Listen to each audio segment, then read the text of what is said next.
आज हम बहुत ही टेस्टी बिना फ्राई किए एकदम चटपटी कचौड़ी बनाएंगे। तो आज हम स्वीट कॉर्न से कचौड़ी बनाएंगे। तो ये थोड़ी सी खट्टी मीठी स्पाइसी और चटपटी लगती है। और ये कचौड़ी बनाने के लिए ना हमें कोई अलग से आटा लगाना है और ना ही बेलना है। तो ये कचौड़ी झटपट बन भी जाती है। तो एक बार ज़रूर ट्राई करना। जय जिनेंद्र सभी को। तो चलिए आज की मज़ेदार रेसिपी शुरू करते हैं। चटपटी स्वीट कॉर्न की कचौड़ी बनाने के लिए मैंने यहाँ 1.5 कप अमेरिकन भुट्टे में से दाने निकाल दिए थे। इसे हम गर्म पानी में ऐड कर लेंगे और 7 से 8 मिनट के लिए बॉईल कर लेंगे। तो ये स्वीट कॉर्न को हमें बॉईल करने वक्त ना तो नमक या चीनी कुछ भी ऐड नहीं करना है। तो देखिए बॉईल हो जाने के बाद इसे हम छन्नी में डाल देंगे और यहाँ आधा कप पोहा ले लेंगे। इसे हम 3 से 4 बार अच्छे से वॉश कर लेंगे और वॉश करने के बाद इससे हम 5 से 10 मिनट के लिए भीगने के लिए रख देंगे, जिससे पोहे एकदम सॉफ्ट हो जाएंगे। और साथ में मैंने यहाँ 2 कच्चे केले को बॉईल करके छिलका निकाल दिया है। और ये कच्चे केले को जब भी हम बॉईल करते हैं तुरंत इसे हम मैशर की मदद से मैश कर लेंगे, जिससे ये अच्छे से मैश हो जाएंगे। अगर कच्चे केले थोड़े भी ठंडे हो जाते हैं तो आप फिर ग्रेटर से ग्रेट करेंगे, जिससे इसमें बिल्कुल छोटे छोटे चंक्स नहीं रहेंगे। अब इसमें भिगाए हुए पोहे ऐड कर लेंगे और साथ में इसमें 3/4 टीस्पून नमक ऐड करेंगे, 1/4 टीस्पून काली मिर्च पाउडर और थोड़ा सा नींबू का रस ऐड करेंगे और एक बार अच्छे से मसलते हुए मिक्स करेंगे, जिससे ये पोहा भी अच्छे से कच्चे केले के साथ मैश हो जाएंगे।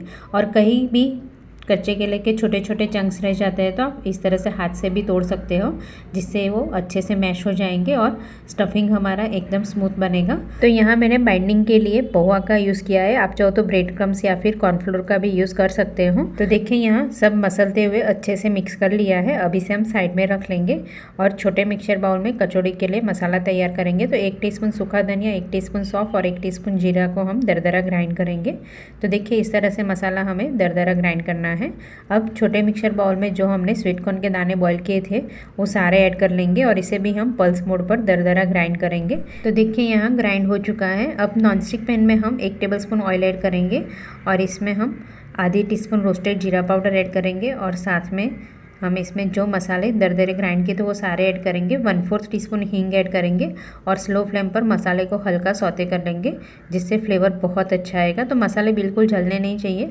अब जो हमने स्वीट कॉर्न के दाने को ग्राइंड किया था वो ऐड करेंगे। तो जब भी हमें इस तरह से स्टफिंग बनाना है तो स्वीट कॉर्न को बॉईल करके फिर स्टफिंग बनाएंगे तो ये स्टफिंग थोड़ा ड्राई हो जाएगा। और डायरेक्ट स्वीट कॉर्न को ग्राइंड करके फिर जब स्टफिंग बनाएंगे तो ये थोड़ा सा पानी छोड़ेगा। अब इसमें 1/4 टीस्पून हल्दी पाउडर, 1/4 टीस्पून गरम मसाला पाउडर और 1/4 टीस्पून नमक ऐड करेंगे और 1/4 टीस्पून काला नमक, आधी टीस्पून आमचूर पाउडर और 1 टीस्पून पिसी हुई चीनी ऐड करेंगे और थोड़ा सा नींबू का रस भी ऐड करेंगे और अच्छे से मिक्स कर लेंगे। अगर स्टफिंग थोड़ा ज़्यादा नरम है तो आप सिर्फ आमचूर पाउडर ऐड करेंगे, नींबू का रस नहीं ऐड करेंगे।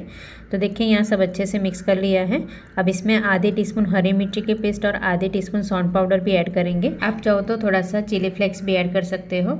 तो देखिए यहाँ इस तरह से चम्मच से चलाते रहना है, जिससे ये स्टफिंग थोड़ा ड्राई हो जाएगा और गैस की फ्लेम मीडियम रखेंगे।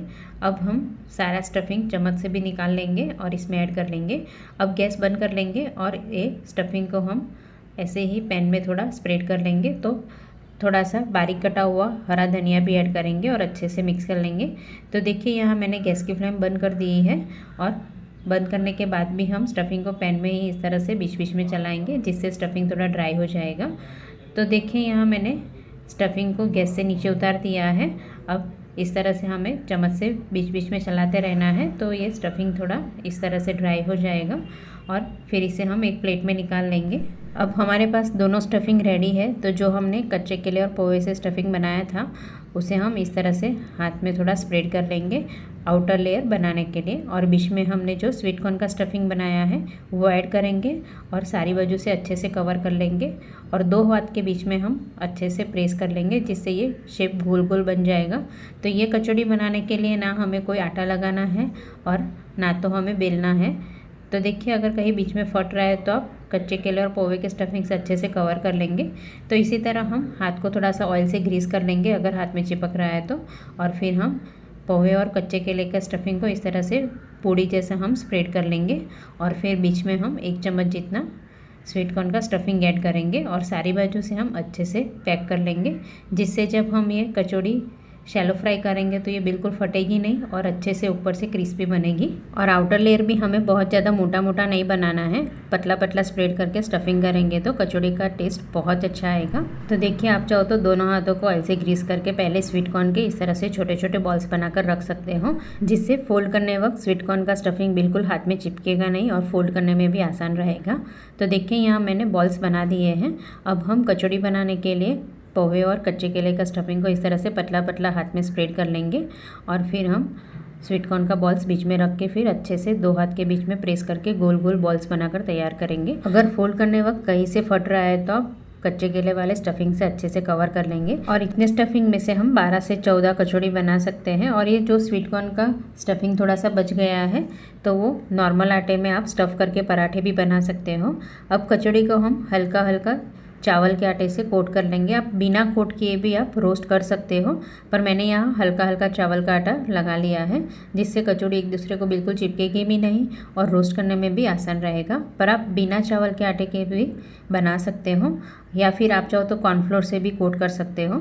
तो देखिए, यहाँ मैंने सारी कचौड़ी को चावल के आटे से कोट कर लिया है। अब इसे हम रोस्ट करेंगे, तो उसके लिए मैंने यहाँ अप्पे पैन को गर्म करने के लिए रख दिया है और सारी कैविटी में हम थोड़ा थोड़ा ऑयल ऐड करेंगे। तो कचौड़ी को हम शैलो फ्राई करेंगे, डीप फ्राई नहीं कर रहे हैं।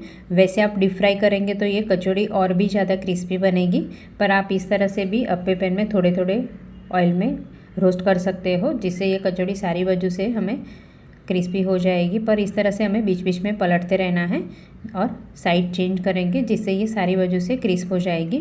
तो देखिए, बीच में गैस की फ्लेम थोड़ी ज़्यादा लगती है तो वो जल्दी से रोस्ट हो जाती है, तो इसे हम निकाल लेंगे। और जो कचौड़ी को कम आँच लगती है उसे हम निकाल के बीच में रख देंगे, जिससे वो सारी वजह से अच्छे से रोस्ट हो जाएगी। और देखिए, यहाँ जो कचौड़ी रोस्ट हो चुकी है उसे हम निकाल देंगे। तो इसी तरह हम सारी कचौड़ी को रोस्ट कर लेंगे और इसे हम गर्मा गर्म सर्व करेंगे। बहुत ही मज़ेदार, एकदम टेस्टी, चटपटी, थोड़ी सी खट्टी मीठी स्पाइसी स्वीट कॉर्न की कचौड़ी बनकर तैयार है। इसे आप ग्रीन चटनी या फिर टमाटो सॉस के साथ खाइए, बहुत ज़्यादा टेस्टी लगेगी। तो इसे हम तोड़कर भी देख लेंगे, तो तोड़ने से ही पता चल जाएगा ऊपर से कितनी क्रिस्पी बनती है। तो आप भी स्वीट कॉर्न की कचौड़ी एक बार ज़रूर ट्राई करना, बहुत ज़्यादा टेस्टी लगती है। Thank you.